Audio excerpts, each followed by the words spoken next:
Muy buenas noches a todos. Muchas gracias por venir. Bienvenidos al Ateneo del Club Universitario de Buenos Aires.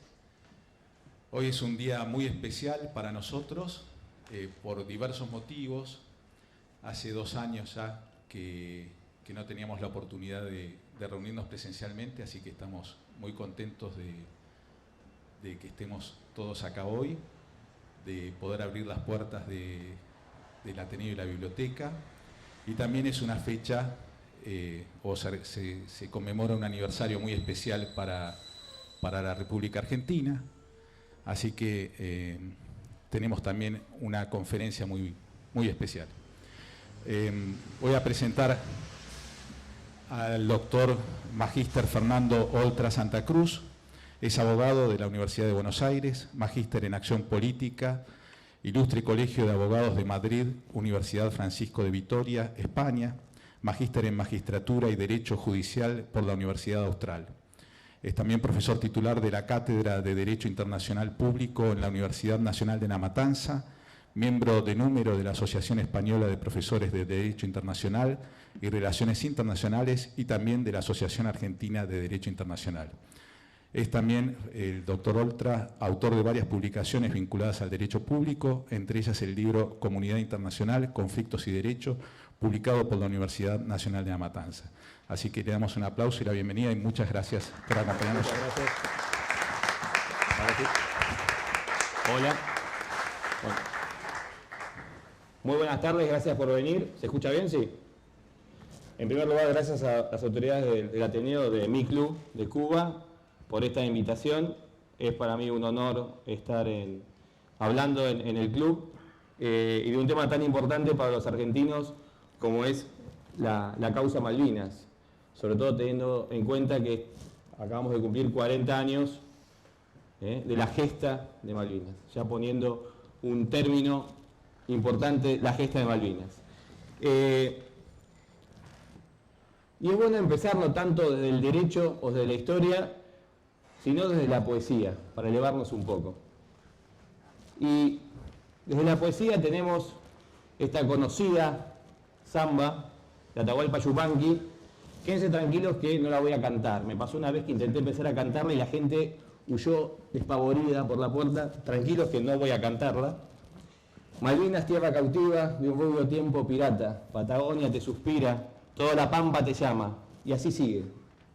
Pero bueno, bajando ahora sí un poco a la historia, al derecho, a la política y a las relaciones internacionales, tenemos que hacernos la siguiente pregunta.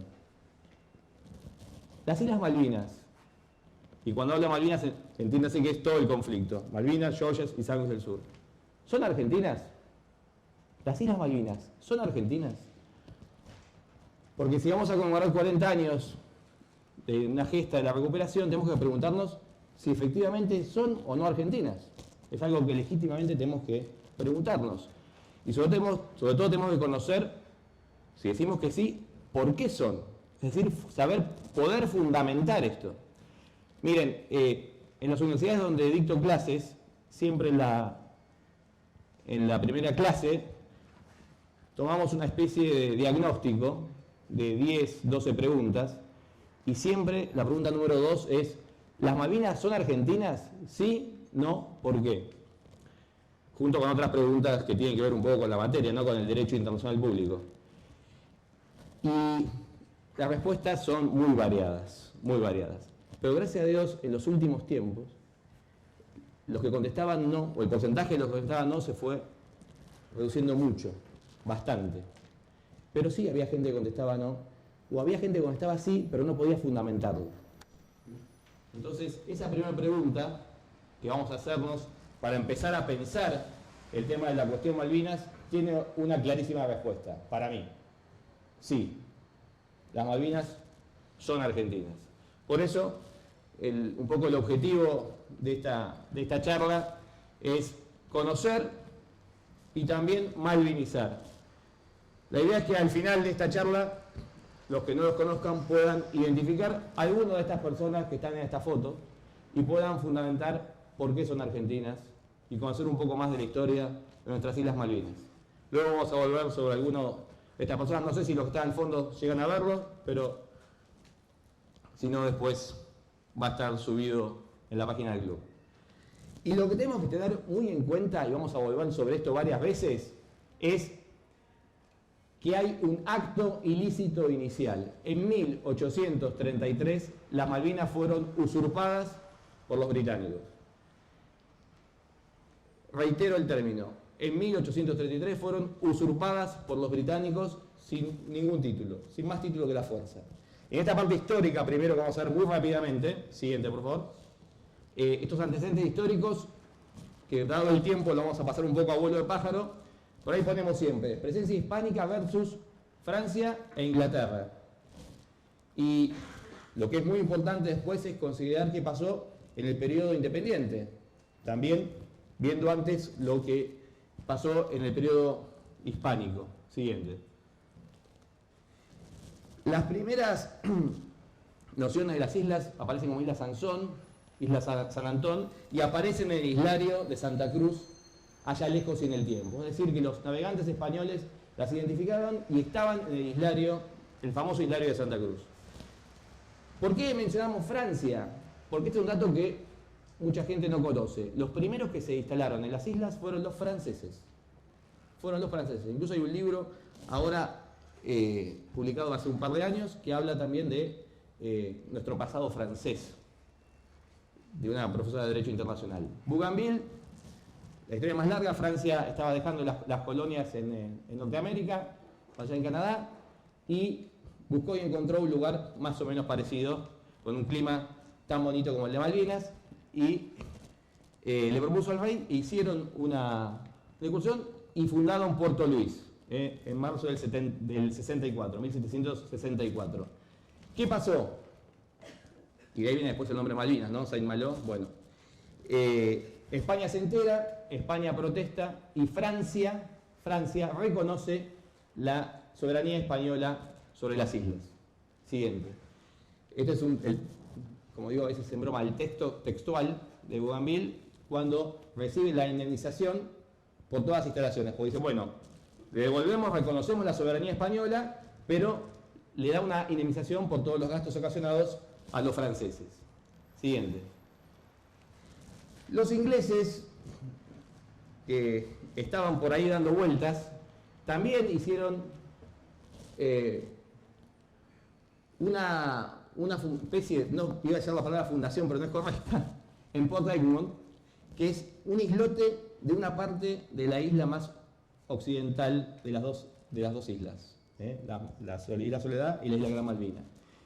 Como señala gran parte de la doctrina, y con acierto, la instalación del asentamiento fue ilícita, fue clandestina, ya que se mantuvo oculto, incluso fue posterior al asentamiento francés.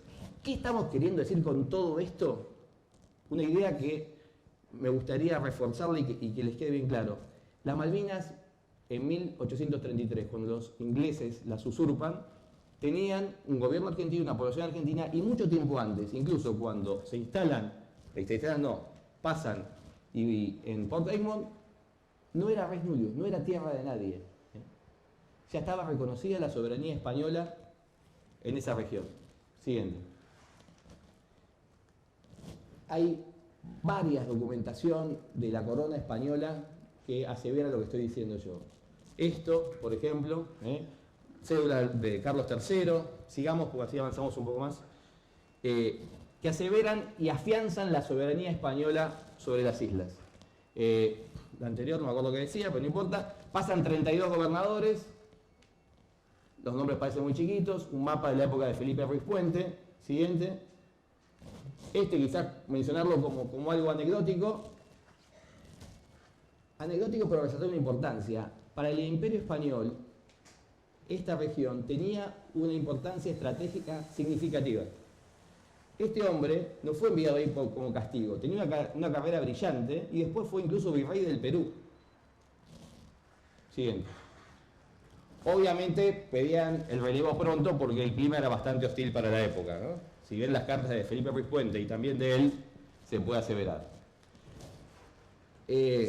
Acá cito a la profesora del Castillo, una especialista en el tema de Malvinas, que me honra ahora con su presencia, está acá presente, de la que hemos aprendido mucho, todas las cuestiones acerca de Malvinas, y que incluso integré un equipo de investigación de un tema en la Universidad de Buenos Aires relativo a las Malvinas. Lo voy a leer porque es impecable este párrafo. La soberanía y títulos españoles a las Islas Malvinas en 1810 se adhieren sin fisuras a los actos notorios de sucesión por parte de Argentina. Entre 1810 y 1816, fecha de la independencia, no existe abandono ni renuncia por parte de España, ni pretensión de ningún otro Estado que pudiera indicar que el territorio no le pertenecía en esa fecha. De la misma manera, entre 1816 y 1820, cuando Argentina realiza su primer acto público de soberanía, sus derechos como heredera de los territorios del Virreinato del Río de la Plata a las Islas Malvinas no habían sido objeto de suspicacia de ningún otro Estado. Los derechos de España se suceden sin solución de continuidad a la nueva nación. Con una frase en latín que la habrán escuchado muchas veces, el tema, otro fundamento de nuestros derechos sobre las islas, el uti possidetis iuris. Según has poseído, poseerás. Traducido al criollo, las heredamos de España. Siguiente. Y este tema también es muy importante en el tema de las relaciones internacionales. ¿Qué hizo Gran Bretaña en estos años? En 1820, Londres reconoció la independencia de las Provincias Unidas del Río de la Plata. Y en 1825 firmó el famoso Tratado de Amistad, Comercio y Navegación. En ninguno de estos instrumentos hicieron algún reclamo con respecto a la soberanía de las Malvinas. No lo reclamaron. Y en 1820, como se sabe, Argentina ejerció un control efectivo de esos territorios. Siguiente, por favor. El primer gobernador, dentro de todas esas autoridades, que para mí hay una continuidad, obviamente, entre todos los gobernadores españoles y los gobernadores, entre ellos criollos, porque este hombre en realidad era alemán de origen.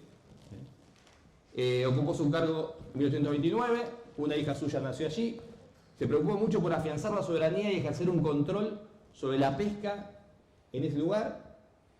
Eso es lo que provocó también el siguiente, el ataque norteamericano, otra cosa que también no es tan conocida. En 1931, las Islas Malvinas sufren un ataque norteamericano, destruyen todo lo que encuentran como represalia por los dos buques estadounidenses que pescaban ilegalmente en la zona y que fueron apresados por el gobernador.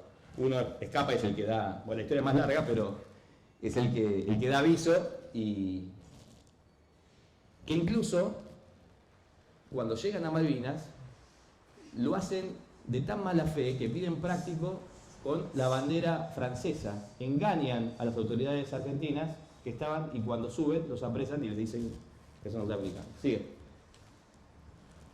Bueno, uno de los tantos libros que les voy a recomendar, del almirante Busser, Malvinas, conflicto vigente. Ahí Busser también lo relata, todo el atropello que sufrió en 1831 nuestro territorio de manos de los norteamericanos. Sigamos.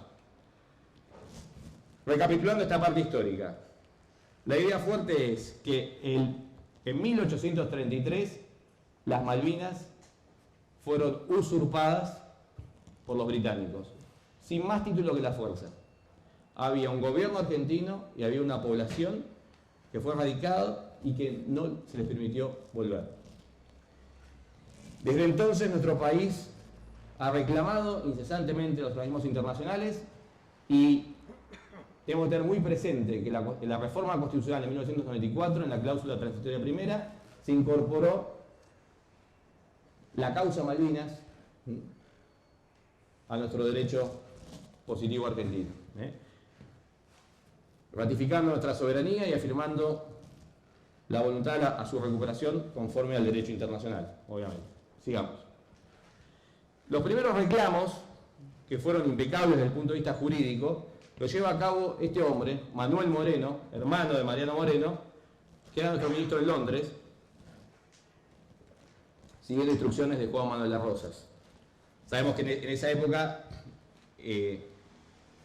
las relaciones exteriores del país estaban a cargo del gobernador de Buenos Aires por esos pactos previos a nuestra Constitución del 53 que le delegaban las relaciones exteriores al gobernador de Buenos Aires, que venía de antes de Rosas incluso, en la época de Manuel Rosas. Sigamos.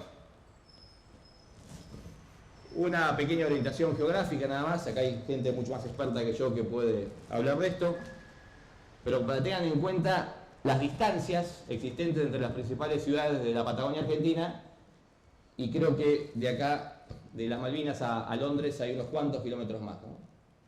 Bastantes. Siguiente. Desde el punto de vista de los recursos, y más allá del tema histórico, más allá del tema de la gesta y de los caídos y todo lo que vamos a ver después, Malvinas implica un montón de recursos para nuestro país. Un montón de recursos para nuestro país. Miren lo que es ese, entre comillas, territorio. Siguiente.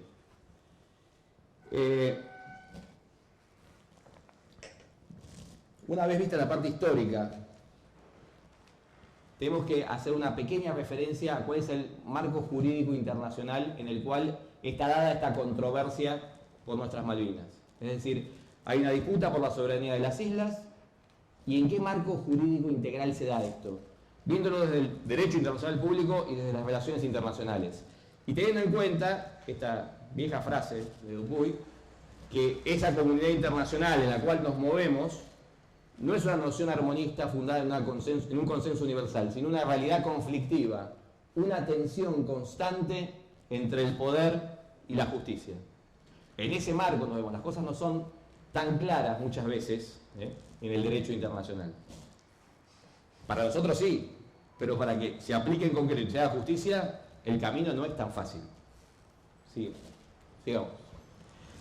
Esa comunidad internacional en la cual nosotros estamos procurando lograr justicia y lograr la integridad territorial argentina total con las Malvinas, se da una comunidad internacional que ha evolucionado en los últimos tiempos hacia una mayor institucionalización. ¿Sí? El derecho nacional público es el conjunto de normas y principios que regulan las relaciones entre los distintos sujetos de la comunidad internacional, y en ese marco no están solamente los estados, están también las organizaciones internacionales, también los individuos en otro plano y con otra capacidad, pero no vamos a entrar en eso ahora. Pero es en ese marco siguiente, por favor, donde se da esta disputa de soberanía. Siguiente. Y en ese marco es donde están las organizaciones internacionales, viendo la evolución que se ha dado, no vamos a hablar de las Naciones, sí importa, en nuestro caso, el tema de la Organización de Naciones Unidas. ¿Por qué?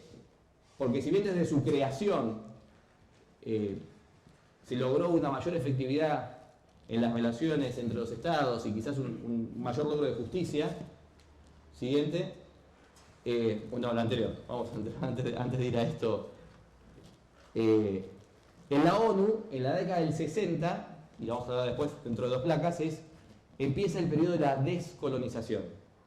Y es importante que retengamos alguna de esas resoluciones que son muy importantes en el marco de esa descolonización en la cual se da el caso Malvinas. Pero para poner un poco de realismo a esto, ahora sí, una frase medio irónica, medio en broma, medio en serio, de un escritor español, abogado pero novelista, Fernando Vizcaíno Casas, que dice: el derecho internacional, como casi todas las cosas poco prácticas, pero llenas de valores espirituales, se hizo en gran parte en España y se fue deshaciendo sistemáticamente por los países poderosos. Esto es un librito de historia del derecho que se llama El revés del derecho, de Fernando Vizcaíno Casas. Es un gran escritor. Esto dicho un poco en broma, dicho en serio, con perdón la profesora del Castillo, creo que tiene bastante de verdad. Una parte en España porque el derecho nacional público nace en la Escuela de Salamanca con Francisco de Vitoria, ¿no? Bueno, siguiente. Y ahora sí, ya entramos. ¿Qué pasó en el mundo en la década del 60? Se dijo, el colonialismo está pasado de moda, no va más. Y se dicta la famosa resolución 1514, conocida como la Carta Magna de la Descolonización. Siguiente. Esta resolución, hay varias placas, las vamos a pasar más rápido, no sé cómo voy de tiempo. Estamos bien. Dice, teniendo presente que los pueblos del mundo han proclamado en la Carta de las Naciones Unidas, o sea, hace referencia a los grandes propósitos y principios de la Carta de la ONU. Resueltos a reafirmar la fe en los derechos fundamentales del hombre, la dignidad y el valor de la persona humana, igualdad de hombres y mujeres, etcétera, etcétera. Siguiente. Dice, la sujeción de pueblos a una subyugación, dominación y explotación extranjeras constituye una denegación de los derechos humanos fundamentales, es contraria a la Carta de la ONU y compromete la causa de la paz y la cooperación mundiales. Y acá empezamos a escuchar algunas frases que nos van a resonar hasta estos días, porque empieza a hablar del derecho de la libre determinación. Dice, todos los pueblos tienen el derecho de libre determinación. Sigue. Pero también dice otra cosa. Dice, todo intento encaminado a quebrantar total o parcialmente la unidad nacional y la integridad territorial de un país es incompatible con los propósitos y principios de la Carta de las Naciones Unidas. Todos los estados deberán observar fiel y estrictamente las disposiciones de la Carta de la ONU, de la Declaración Universal de los Derechos Humanos y de la presente declaración sobre la base de la igualdad de la no intervención en los asuntos internos de los estados y del respeto de los derechos soberanos de todos los pueblos y de su integridad territorial. Como pueden ver, acá hay dos principios muy importantes. El principio de la libre determinación de los pueblos y el principio de la integridad territorial de los estados. En el caso de Malvinas tenemos que ver si hay un pueblo que está luchando por su libre determinación o si hay un territorio despojado de un estado que debe volver a ese estado del cual fue sacado. Siguiente. Bueno, la Resolución 1514 cambia el escenario internacional, se crean varios subcomités, comités de colonización y subcomités. En uno participa Argentina y Gran Bretaña, con voz pero sin voto. Siguiente. Y acá es otra de las cuestiones, me parece, centrales para que recuerden, por ahí los más jóvenes que no conocen quién fue José María Ruda. Es el famoso alegato Ruda que se da en este ámbito y es el mejor resumen de los derechos argentinos sobre las Islas Malvinas. El famoso alegato Ruda. En la Cátedra de Derecho Internacional, en los exámenes finales, si alguien no sabe el alegato Ruda, vuelve a su casa y vuelve. Siguiente, por favor. Ruda dice categóricamente, las Malvinas son parte integrante del territorio argentino, ocupado ilegalmente por Gran Bretaña desde 1833, ¿en virtud de qué? ¿Llegaron y no había nadie? No, en virtud de un acto de fuerza. En virtud de un acto de fuerza que privó a nuestro país de la posesión del archipiélago. Desde 1833 Argentina lo ha reclamado, sin éxito, obviamente, porque la potencia colonialista no ha querido nunca sentarse a negociar seriamente. En estos 131 años, en esa época, ¿no? La Argentina no ha consentido ni consentirá jamás la separación de parte del territorio nacional por medio de un acto ilícito e inaceptable. Siguiente.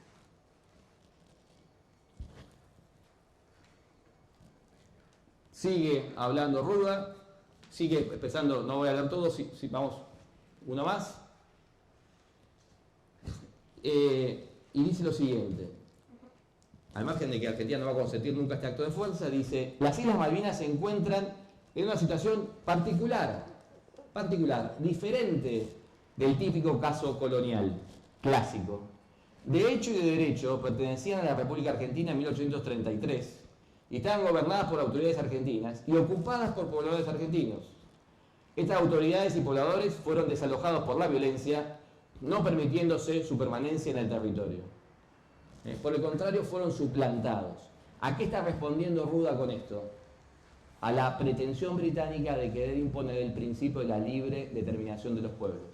¿Qué significa esto traducido al criollo? Que los isleños decidan qué quieren ser.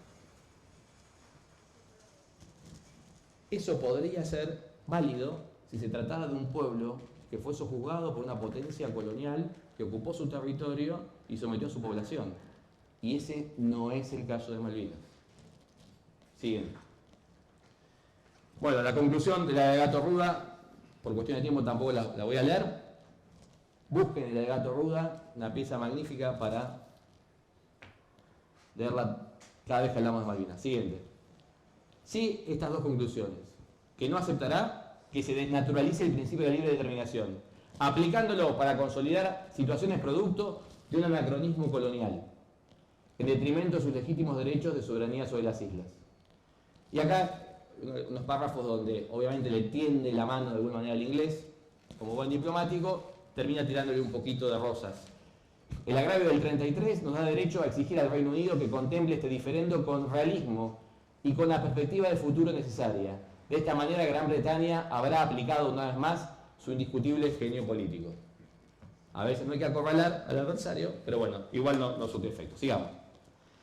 Y luego cita un poco a Churchill y a Roosevelt en la creación del Atlántico. Sigamos. Así. Bien, luego de la 1514 y luego de lo que todo se empezó a trabajar en los comités de descolonización, viene esta resolución que también es muy importante. La 1514, recordamos, la Carta Magna de la Descolonización, y ahora la 2065. Y esta resolución es muy importante por lo que dice, es un texto muy breve, pero lo que dice es que hay una disputa de soberanía por el territorio de las Islas Malvinas, invitando a negociar, etcétera, etcétera, como siempre se dice. Pero ¿qué es lo importante de esta 2065? Que dice que esta disputa, esta controversia para el derecho internacional por la soberanía, es entre quiénes. ¿Se llega a leerlo en el fondo? No. ¿Leen el fondo o no se lee? ¿Entre quiénes? Entre Gran Bretaña y Argentina. ¿Menciona a los isleños? Sí y no. No lo menciona como parte de la diferencia. Dice que la regla que se llegue debe tener en cuenta los intereses, no los deseos. El empleo de los términos es muy importante. ¿Qué significa esto, otra vez traducido al criollo? Que un referéndum, un plebiscito que se haga para que los isleños voten si quieren ser argentinos, británicos, nepaleses o lo que sea, no tiene ninguna validez. No hay un pueblo para el derecho internacional. Es una población implantada. Siguiente, por favor. Se repite esto en la 3160 años más tarde, siempre invitando a que se negocie y que se negocie de buena fe, cuestión que no se llegó. Sigamos. Gran Bretaña ignora también la resolución 3160. En el 76 envía una misión donde se investiga la explotación de los recursos naturales. Encuentran que hay bastantes cosas de interés. Y es interesante una frase de uno de los libros de Contravente Fraga que dice: la actitud argentina ha sido permanentemente negociadora, en tanto que la británica, por el contrario, fue reticente e hizo caso omiso a las reiteradas instancias de las Naciones Unidas para que se haya una solución que permita la descolonización de las islas. Siguiente. Y una visita, un lord inglés que hizo a nuestro país, le llamó la atención la convicción argentina que había sobre las Islas Malvinas y dice: miren, si en un plazo no arreglamos esto, vamos a terminar en un conflicto. Y esto lo dijo en el 68. Siguiente. Bueno, y así llegamos al 2 de abril de 1982, que hace poco se cumplieron 40 años. ¿Qué pasó el 2 de abril de 1982? La Argentina recupera la soberanía de nuestras Islas Malvinas en una operación militar totalmente exitosa, que fue el Operativo Rosario, que tenía por principal misión recuperar la soberanía de las islas sin derramar sangre ni de los isleños ni británica. Y eso se cumplió. Y esta foto dio la vuelta al mundo, con los ingleses rindiéndose. Siguiente. Y voy a reiterar, por lo que dije antes, de la importancia de los términos, de hablar con el término preciso. El 2 de abril del 82, Argentina recupera las islas. Ustedes van a ver que en algunos medios masivos de comunicación se habla la invasión argentina del 82. Yo aquí utilizo un término en latín antiguo para calificar esta expresión: minga. No se invade lo que es propio. No se invade lo que es propio. Argentina, el 2 de abril del 82, recupera la soberanía de las Islas Malvinas en un operativo militar totalmente exitoso. Fuerzas de la Infantería Marina y fuerzas del Regimiento de Infantería 25 del Ejército Argentino. Siguiente. Y dije, sin derramar sangre inglesa, ni Kelper, ni los isleños, porque Después voy a contar algo más de esto. Argentina no va a la guerra en el 82.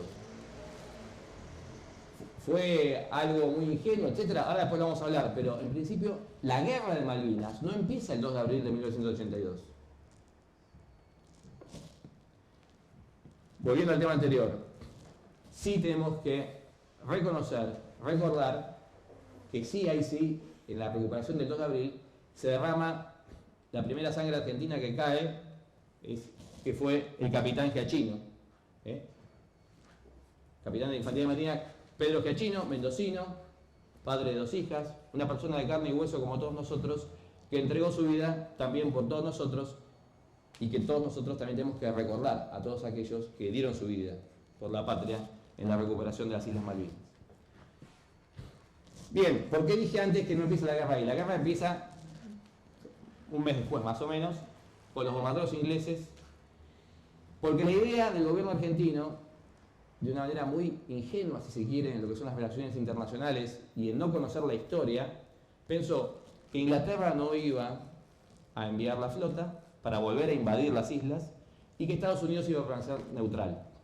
Ninguna de esas dos cosas ocurrieron. Acá seguramente algunos especialistas, luego corríjanme por favor, si no es cierto que Inglaterra logró armar la flota más grande después de la Segunda Guerra Mundial, que zarpó de sus puertos para volver a invadir nuestras Islas Malvinas. Y la idea original era recuperar y negociar. Por eso es que no se armó una defensa eficaz de las islas, más allá de que técnicamente, obviamente, podemos hablar mucho de las deficiencias de la conjuntez en la guerra de Malvinas. Pero ese es otro tema. Y ahí ocurre esto, el hundimiento del crucero General Belgrano. Un submarino nuclear. De esto también hay mucho para decir. Una cuestión polémica es si esto constituyó un crimen de guerra o no. Para mí sí, para muchos otros no. Obviamente es una cuestión de debate. Hay un dictamen jurídico de la Auditoría General de las Fuerzas Armadas que dice que no. Se hundió más por motivos políticos que por motivos militares. Acá hay gente que después puede comentar algo de esto, seguramente. Siguiente, pero ahí las negociaciones posibles, nunca sabemos si estaban avanzadas de buena fe o no y hasta dónde, se hundieron con el crucero General Belgrano. Es una foto real, es una foto sacada justamente desde las balsas. Siguiente. Bien. Voy a tener un poquito en este tema, que lo suelo dar también en las clases de la universidad, por más que no sea, obviamente, estrictamente Derecho Internacional Público. Pero, ¿cómo fue la actuación argentina en la guerra? Y acá se vuelven a repetir falacias, errores y cosas que se repiten de gente que no conoce y no sabe, y muchas veces ni siquiera se dedicó a charlar con los veteranos de guerra. Otro término importante para remarcar. ¿Se acuerdan el primero? Recuperación de 2 de abril de 82, no invasión. Y veterano de guerra. Es una expresión quizás un poco más acertada que excombatiente. ¿Cómo fue la actuación argentina en la guerra? Miren, si quieren no me crean a mí. Pregunten a los ingleses. Miren este libro de Thompson. No picnic, no fue un paseo. Cuando uno investiga la guerra de Malvinas, cuando uno ve el valor de las tropas argentinas, el arrojo, uno no deja de asombrarse y de indignarse de que esto nuestro pueblo no lo conozca. Miren, Malvinas da para hacer 20, 30, 40, 50 películas al mejor estilo Hollywood, del heroísmo de las tropas argentinas en los combates en Malvinas. Por ahí un poco más conocido el tema de la Fuerza Aérea, pero también el Ejército y también la Marina y también la aviación naval. Siguiente. Nosotros tenemos héroes. Muchos están vivos y a los que están vivos, y dicen, bueno, usted es un héroe de Malvinas, esos dicen que no, los héroes son los 649 que dejaron su vida por todos nosotros en la turba malvinera o en las aguas del Atlántico Sur. ¿Sí? Pero tenemos héroes. No es posible que nuestra sociedad no conozca al capitán Carballo, el que está acá arriba. Después vamos a mostrar una foto sacada desde un barco inglés, que saca una foto de los dos aviones que venían atacando al barco inglés, a la fragata, que era una fragata, que era Rinke y Carballo, que volaban al ras del agua para no ser detectados, y que incluso volaban muchos de los aviones nuestros sin combustible suficiente como para volver. ¿Cómo hacían? Se reabastecían en vuelo, una operación sumamente arriesgada. Pero, bueno, esto por ahí siento un poco de vergüenza hablar de estas cuestiones cuando entre los presentes hay un veterano de la Guerra de Malvinas y un piloto, que obviamente puede hablar más técnicamente de estas cuestiones. Pero, y ahora, si quiere, le doy un minuto la palabra para que cuente algo de esto. Pero, miren, el teniente Esteves, la carta que deja a su padre, cómo muere defendiendo a su gente. Es impresionante la cantidad de héroes que tenemos en la gesta de Malvinas. Siguiente. Miren las pérdidas británicas. ¿Podemos decir que fueron chicos de la guerra? Miren, chicos de la guerra es un insulto para los veteranos de la guerra. Fueron hombres de 18, 19, 20, 21, 22, 23 años. Pero acá tampoco se habla muchas veces de los subtenientes del ejército argentino que egresaron siendo cadetes de cuarto año del colegio militar, que fueron muy jóvenes y se hicieron cargo y pelearon con mucho valor en nuestras islas. ¿Sí? Hombres de 18, 19, 20, 21, 22, 23 años que dieron lo mejor de sí. ¿Hubo miserias? Sí, las hubo, como hay en todas las guerras. ¿Pasaron hambre? ¿Pasaron frío? Sí, seguro. ¿Los ingleses tenían mejor armamento en muchos casos? Sí, lo tenían. Pero igual se peleó y se peleó bien. Se peleó con heroísmo en nuestras Islas Malvinas. Siguiente. Miren, la aviación argentina fue tan alabada que un as de la aviación mundial de la Segunda Guerra Mundial, Pierre Klosterman, le mandó una carta siguiente a los pilotos argentinos, que es increíble que nuestro pueblo no la conozca. Miren lo que dice esta carta. A vosotros, jóvenes argentinos, compañeros pilotos de combate, quisiera expresaros toda mi admiración. Y lo que sigue diciendo es, a la electrónica más perfeccionada.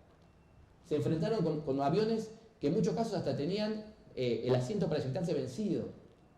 O no tenían un radar específico, como Carballo cuenta que una vez le preguntaron en una conferencia qué sentía cuando un radar le avisaba que le habían tirado un misil.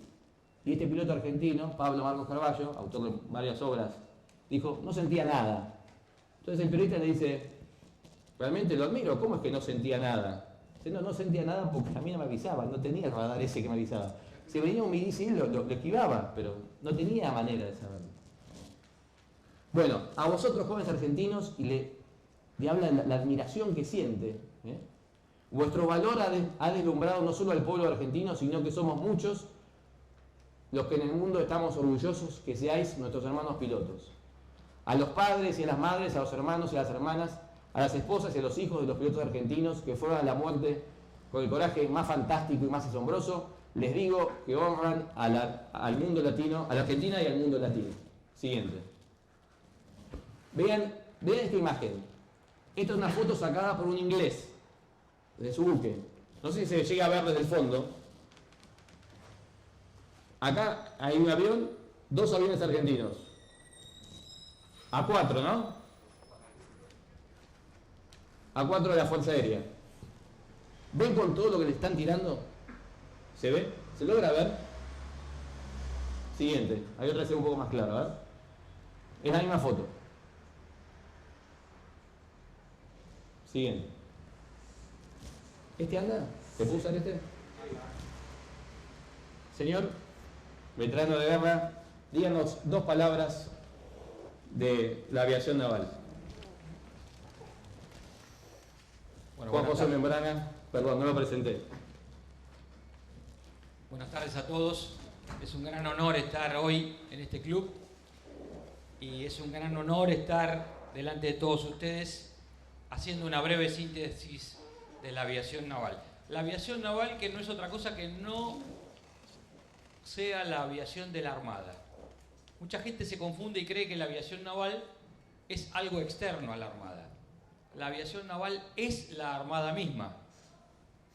La Armada cuenta para sus operaciones con unidades de superficie, unidades aéreas, unidades submarinas, unidades de infantería de marina. ¿Por qué?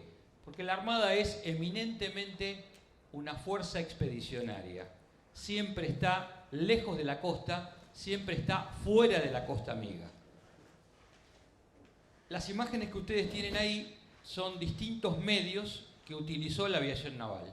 Aviones A4, aviones Tracker, que es el avión que me tocó volar a mí en la guerra. En ese avión cumplí 11 misiones de combate. Ese avión para nosotros es una plataforma de inteligencia volante.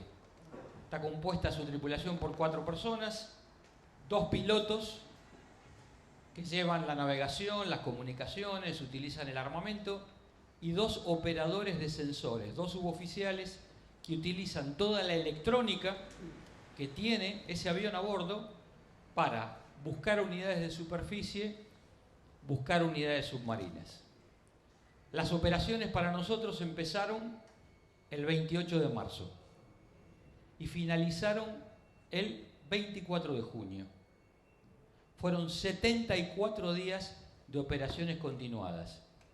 Primero a bordo del portaaviones 25 de mayo, participamos en la Operación Rosario, desembarcamos a las Islas Malvinas para proteger el tránsito de los buques mercantes, reembarcamos en el portaaviones 25 de mayo, los primeros días del mes de mayo, y terminamos las operaciones volando desde la Estación Aeronaval Río Gallegos. Durante esos 74 días volamos 1000 horas de vuelo y cumplimos 275 misiones de combate. Eso da un promedio de 3 misiones diarias. 3 misiones de día, de noche, con mal o buen tiempo. Y fundamentalmente, un hecho que a mí me encanta destacar, éramos en esa escuadrilla 26 pilotos, pero teníamos solamente 11 operadores.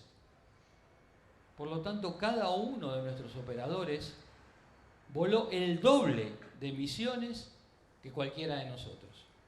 Se subió el doble de veces a un avión para cumplir una misión de combate, confiando en su piloto y en su copiloto. Para mí esa gente es extraordinaria. Esa gente habla de la madera de los argentinos. Y me refiero a lo que decía Fernando, que es cómo se presentó el combate.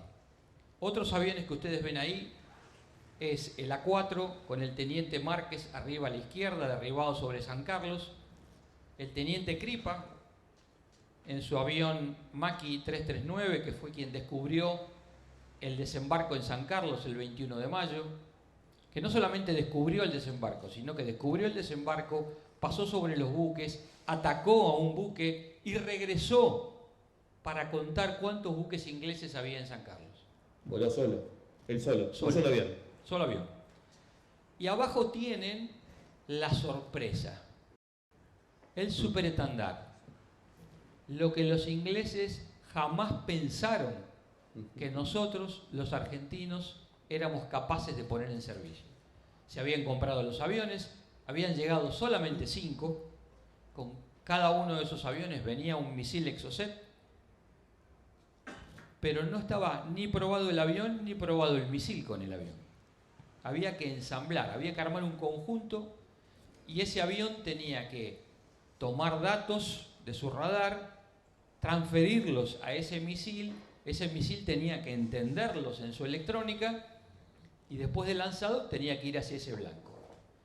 Los franceses les habían jurado y perjurado a los británicos que no había apoyo francés en la República Argentina y que nosotros no íbamos a ser capaces de poner en servicio una maquinaria tan compleja.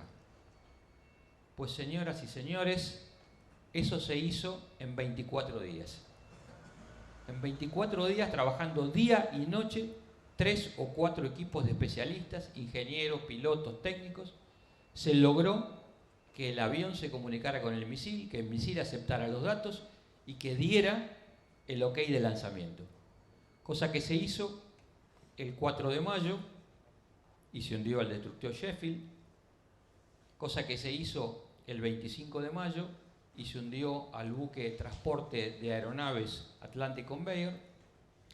Y por último, el último misil fue lanzado el 30 de mayo en una operación conjunta con la Fuerza Aérea Argentina, atacando al portaaviones Invencible. Para ser concretos, atacando el núcleo de la Fuerza de Tarea Británica. Si había o no el portaaviones Invencible en ese lugar, nosotros no lo sabíamos, pero sí sabíamos que ahí estaban los dos portaaviones, producto de la inteligencia que se había hecho a través del radar de la Fuerza Aérea que estaba operando en Malvinas, de la interceptación de comunicaciones y fundamentalmente de cómo los ingleses desplegaban sus aviones Sea Harrier que subían y bajaban casi siempre de una misma zona.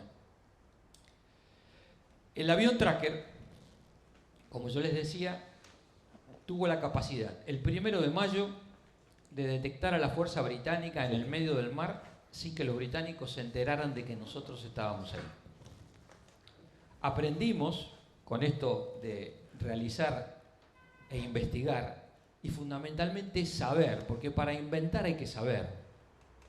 Los ingenieros electrónicos argentinos dijeron: a ustedes les está faltando una capacidad en este avión, que es escuchar las bajas frecuencias de los radares.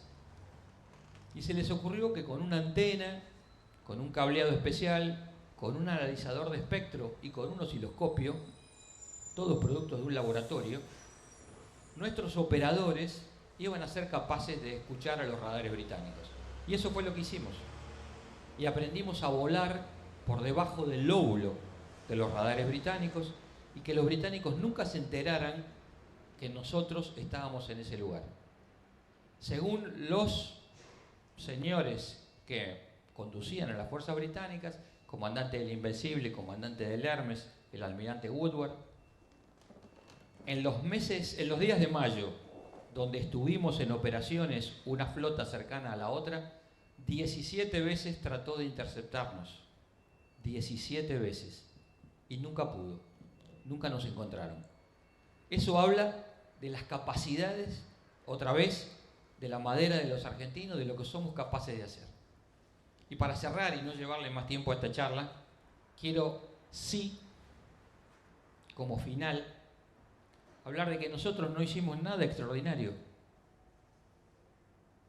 Nosotros simplemente cumplimos lo que habíamos jurado cumplir. Tan simple como eso.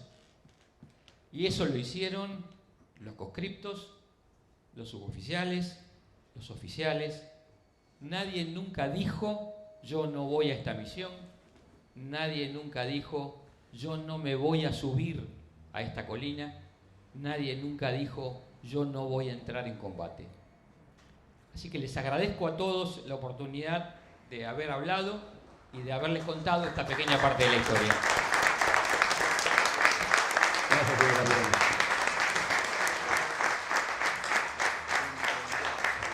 Bueno, voy a ir un poco más rápido. Siguiente. Voy a tener que decir algo del ejército y de la Fuerza Aérea, así no quedamos rengo. Bueno, sigamos. Miren,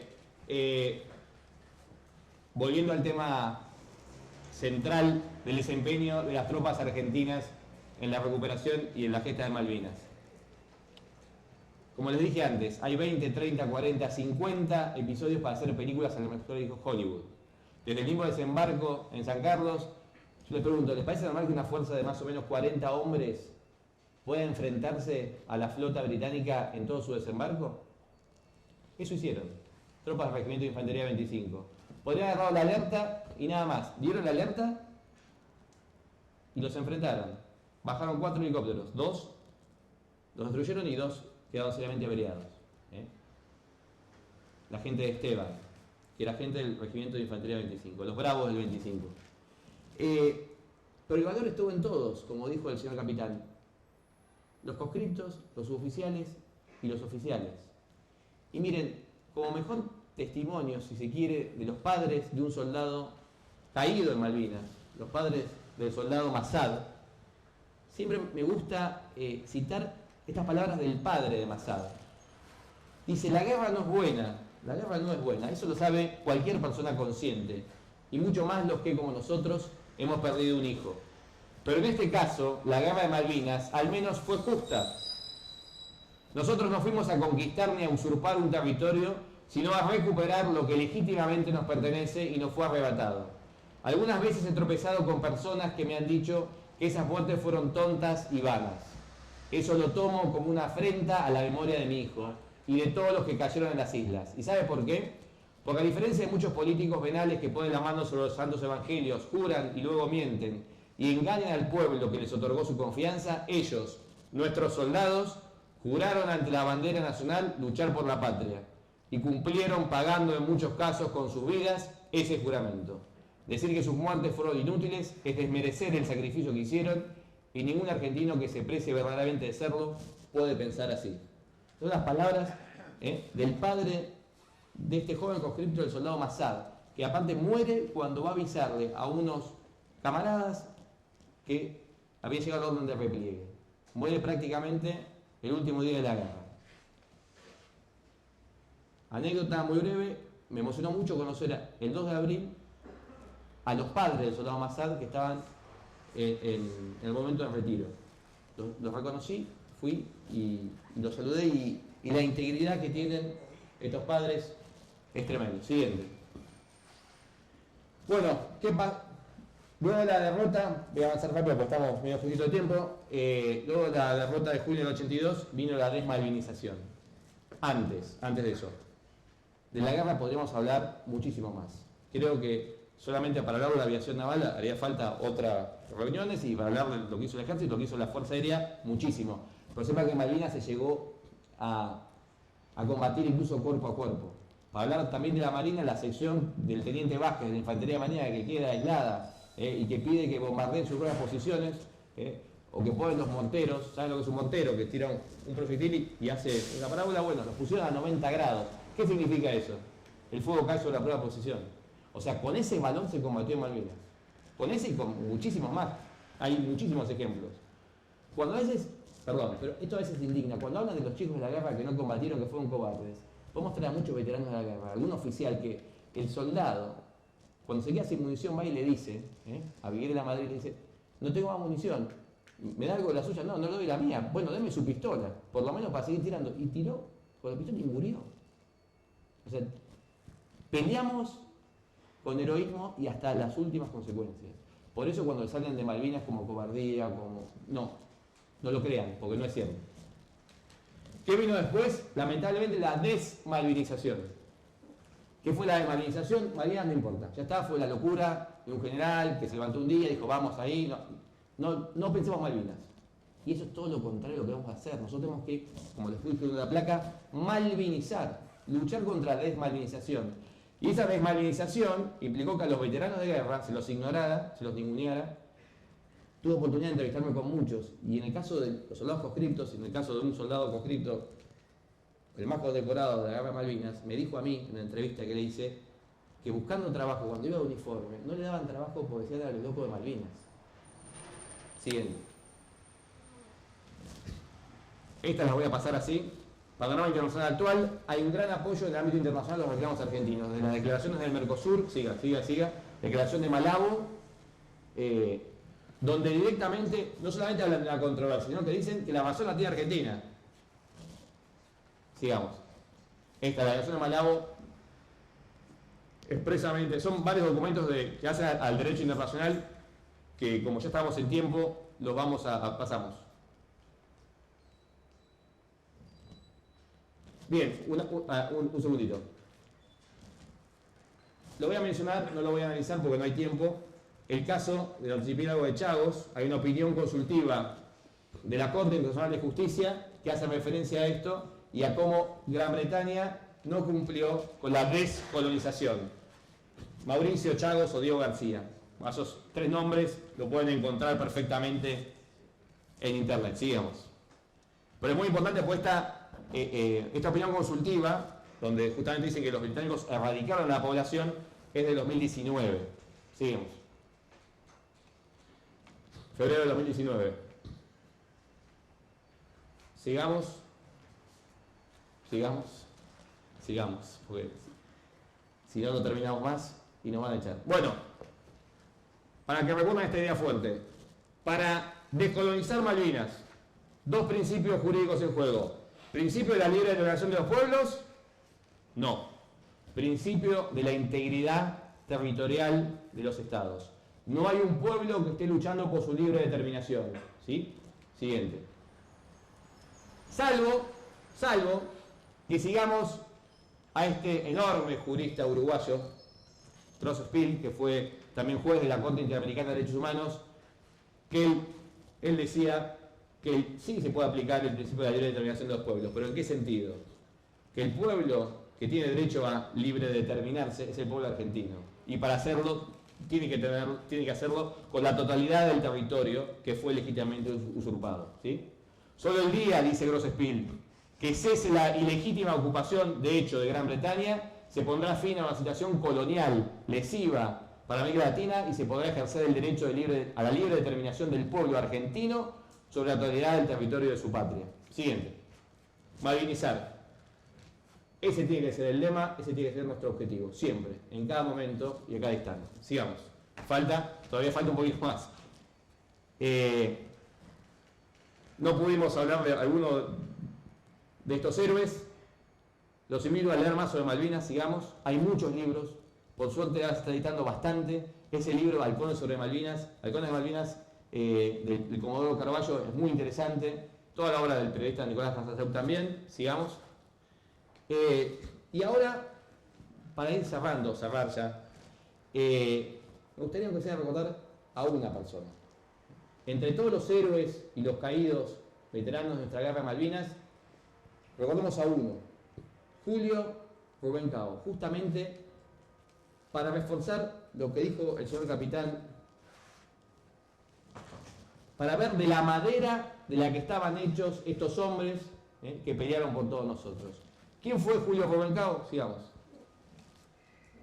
Julio Cao era soldado conscripto del Regimiento 3, ya había hecho servicio militar, ya estaba en la vida civil, era maestro de una escuela, pero se presenta voluntariamente. La historia es un poco más larga, pero se presenta y va a Malvinas, y muere en Malvinas, y le deja una carta, envía una carta a la directora del colegio donde se desempeñaba, y la carta dice así: a mis queridos alumnos de tercero D, no hemos tenido tiempo para despedirnos, y eso me ha preocupado muchas noches aquí en Malvinas, donde me encuentro cumpliendo mi labor de soldado, defender la bandera.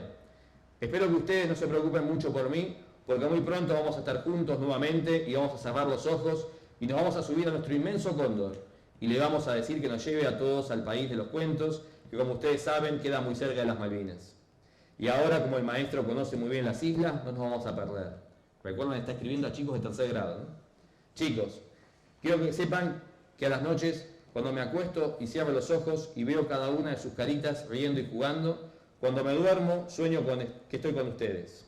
Quiero que se pongan muy contentos porque su maestro es un soldado que los quiere y los extraña. Ahora solo le pido a Dios volver pronto con ustedes. Muchos cariños de su maestro que nunca se olvida de ustedes. Afectuosamente, Julio. Julio Rubén Cao nació en Ramos Mejía en 1961. Y esto lo relata la madre, en la imagen anterior está la madre de Julio Cao, y la madre relata que cuando Julio le dice: mirá mamá, están convocando desde mi clase, tenía la señora embarazada, Julio Cao, la madre dice: bueno, no te presentes. ¿Y sabes lo que le dijo Julio Cao? Esto para que veamos la madera con la que estaban hechos estos hombres, que nosotros no tenemos derecho a no recordarlos. Le dijo: mamá, ¿cómo me pedís que me esconda? ¿Cómo pedís que haga eso?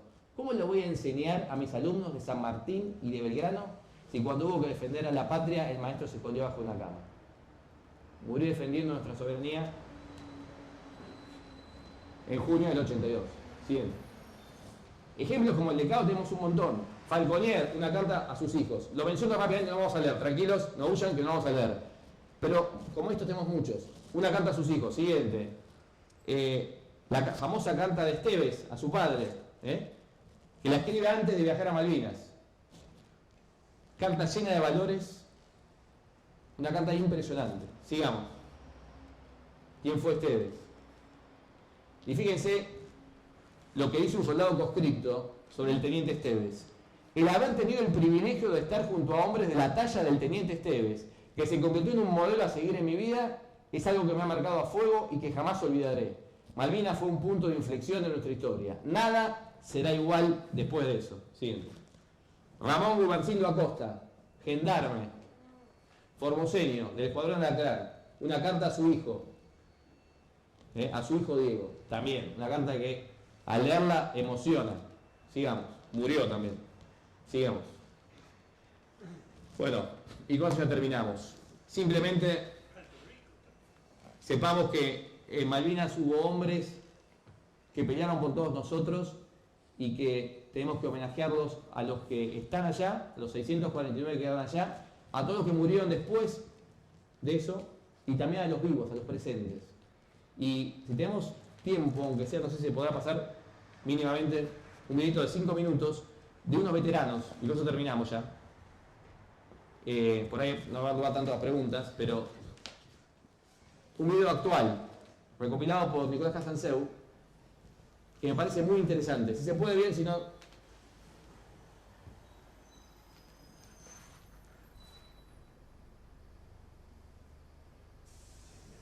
Castanseu les pregunta, ¿volverían a combatir a estos hombres grandes? No es lo mismo 20 años que 60. ¿Y a los 60 igual? Pero si estuviera en buen estado y me pongo... No se ve ahí. Bueno, algo pasa. Véanlo, búsquenlo.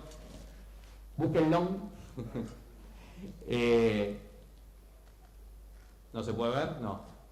Es interesante ver la expresión de esto. Hay varios pilotos también. Donde dice, bueno, sí, yo volvería a combatir, pero no creo que me tomen esta edad y estas condiciones. Ahí está, a ver. Me entreno y hago... Pero no me lo tienen ni que preguntar. Soldado no es conscripto. lo mismo 20 años que 60. ¿Y a los 60 igual? Pero si estuviera en buen estado y me entreno y bajo de peso y me pongo en forma y yo me pongo el uniforme sin ningún problema. Aunque tenga que morir allá, pero me lo pongo igual. Gracias, doctor. Gracias a vos. Titi, a casi 40 años de la Guerra de Malvinas, ¿volverías a combatir? Sí. Cuando quiera, ningún problema. ¿A pesar de la edad? Sí. Me tendría que acostumbrar un poquito para superar algunos dolores. Aunque les ha costado, ¿volverías a pelear? Claro, por supuesto, para eso estamos. Sí. Y ahora, No hay achaques que nos paren. Gracias, Martiniano. 40 años casi de la Guerra de Malvinas, ¿volverías a combatir? Sí. Fíjense que no lo dudan, ¿eh? Sí. De una, sí. ¿Por qué?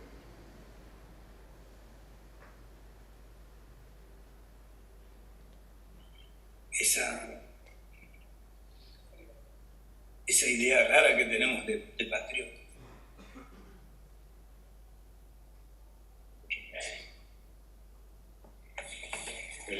Perdón. A casi 40 años de aquellos hechos, ¿volverías a pelear? Sí, por supuesto, más. Yo me sigo viendo con mis soldados. Y muchas veces cuando hablamos ellos dicen, recuerdan el momento y siguen diciendo cómo me gustaría estar ahí. Pero Raúl, vos con 2 trasplantes, ¿volverías a pelear? Y uno tiene ganas, me gustaría, pero creería que no puede. Pero me gustaría.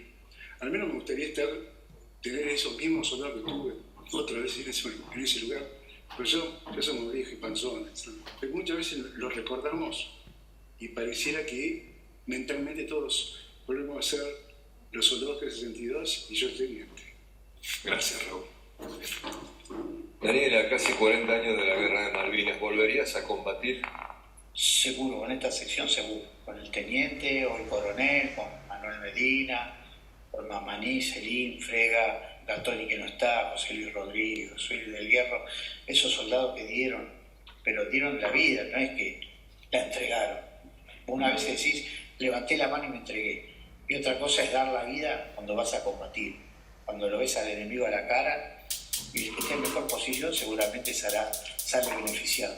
Yo tengo ese orgullo, no por mí, por los soldados, por los soldados que dieron la vida. En una sección de 46 hombres tenemos 6 caídos y casi más de 21 heridos. Y no hay un soldado herido que se replegó. Se replegaron todos a la madrugada. Eso habla del coraje argentino, habla del valor y habla de todos los mitos, eso que dicen, seguramente la guerra nadie la pasa bien. ¿Quién la pasa bien? Pero seguramente se rompen esos mitos de que estaban mal alimentados. No, nosotros combatimos por la vida, por el amor y por la patria y seguramente lo van a seguir haciendo. A sabiendas de lo que pasó, ¿volverías a hacer lo que hiciste en el 82 en ese momento?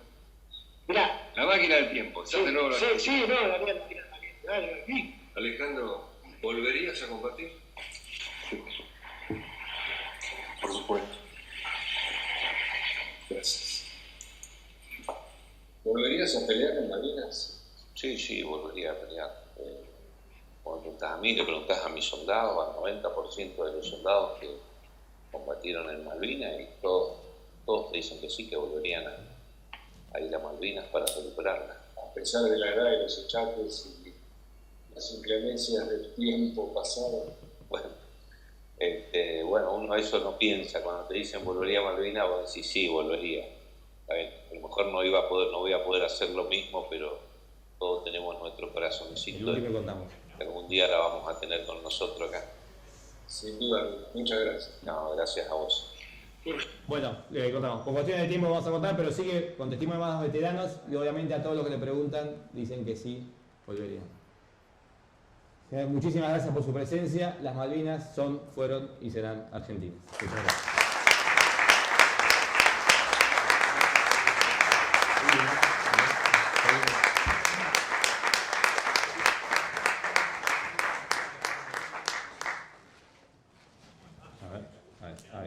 Muchísimas gracias por la charla, por la conferencia.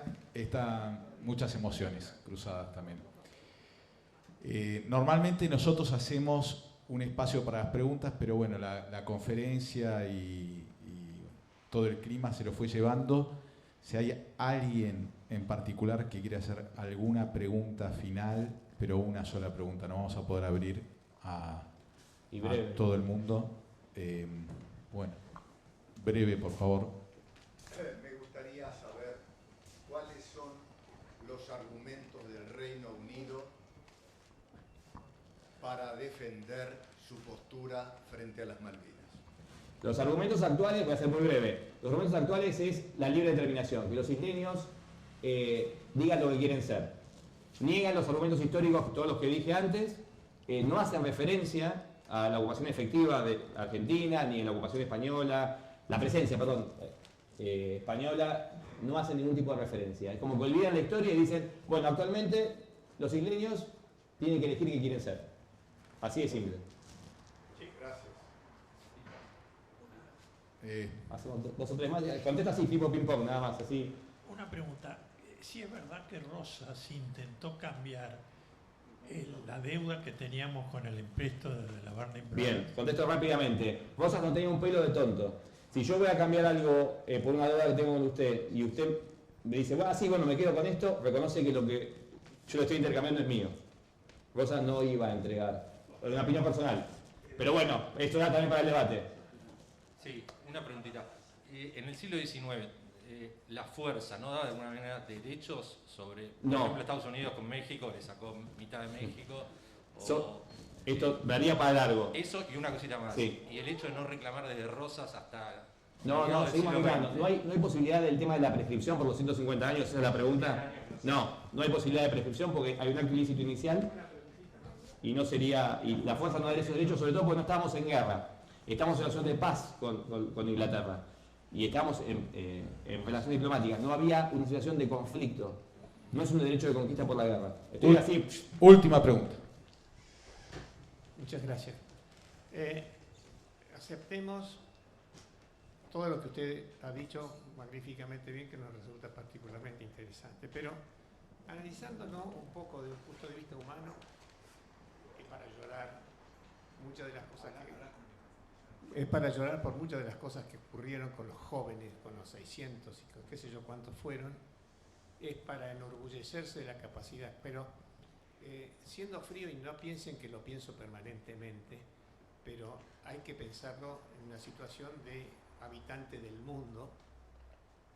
La guerra esta, había una situación con las Malvinas antes de la guerra, una posibilidad, un entendimiento, se hablaba que la Argentina, que qué sé yo.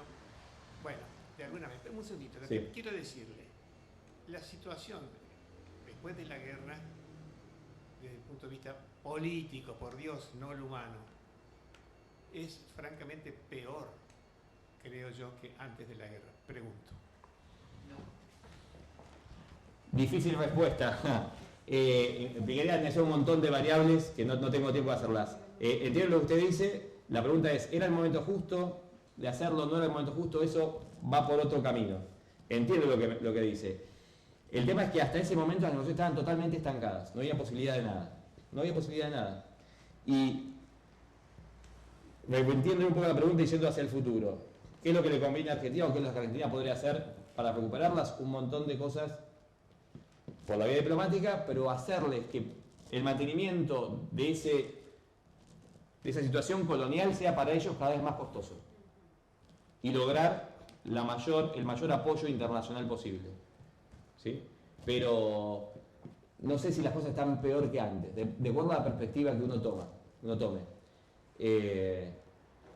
Yo no estoy juzgando ni estoy diciendo que era el momento oportuno ni indicado para recuperarlas. Digo que las recuperamos y que fue una causa justa. Ahora sí, muchísimas gracias, Fernando Horta. Muchas gracias a todos por participar. No tenemos más tiempo porque es hasta las 8 de la noche. Sí. El jueves 7, Casanseu da una conferencia sobre Malvinas en ¿Acá? No. Santa Fe. Ah. Para completar esto. Jueves 7. Perfecto, muchas gracias. Bueno, muchas gracias por la información. Les pido por favor a todos que se anoten en el Instagram, que nos sigan en el Instagram del Ateneo y de la biblioteca, que los que tienen Instagram, así nos manejamos con todo ese conocimiento, con todo ese contacto con ustedes para pasar información y comunicarnos. Es Ateneo Cuba. @AteneoCuba. Muchísimas gracias a todos. Creo que se quedará acá hablando eventualmente con quien quiera acercarse a saludar. Muchas gracias, doctor. Muchísimas gracias a todos. Gracias.